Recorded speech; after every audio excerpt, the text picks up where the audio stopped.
तीन भाइयों की कहानी। एक छोटे से गांव में जहां चारों ओर हरे भरे खेत और शांत वातावरण था, गणेश, नीतीश और सतीश नाम के तीन भाई रहे। गणेश सबसे बड़ा था और अपनी समझदारी के लिए जाना जाता। नीतीश मंझला था और हमेशा कुछ नया सीखने की धुन में रहता था, जबकि सतीश सबसे छोटा था और अपनी चंचलता और दयालु स्वभाव से सबका मन मोह लेता था। लेकिन सतीश की एक बात से उसकी माँ बहुत परेशान रहती। वह स्कूल नहीं जाना चाहता था। उसकी माँ हर सुबह उसे स्कूल जाने के लिए समझाती, लेकिन सतीश बहाना बनाकर घर पर ही रहता। उसकी माँ को चिंता थी कि अगर सतीश पढ़ा लिखा नहीं होगा तो उसे भविष्य में बहुत परेशानी होगी। एक दिन माँ ने सतीश को बड़े प्यार से समझाया, बेटा, पढ़ाई लिखाई बहुत जरूरी है।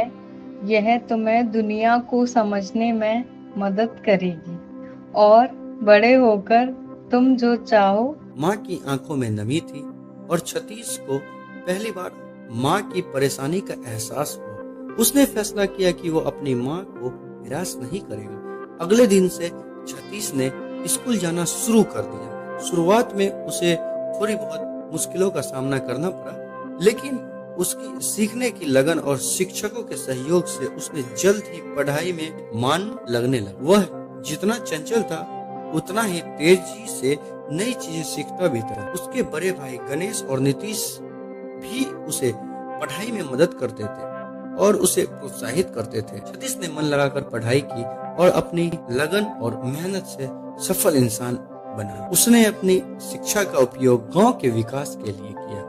उसने एक स्कूल भी बनवाया ताकि कोई भी बच्चा पढ़ाई से वंचित न रहे। सतीश की सफलता ने उसकी माँ के चेहरे पर हमेशा के लिए मुस्कान ला दी। गांव वाले उसे ग्राम गौरव कहने लगे, क्योंकि उसने न केवल अपने परिवार का नाम रोशन किया बल्कि पूरे गांव को एक नई दिशा दी। गणेश और नीतीश को भी अपने छोटे भाई पर बहुत गर्व था। सतीश की कहानी गांव में एक प्रेरणा बन गई कि अगर ठान लो तो कुछ भी हासिल किया जा सकता है, और सबसे बढ़कर माँ की बात मानना हमेशा सही दिखता है।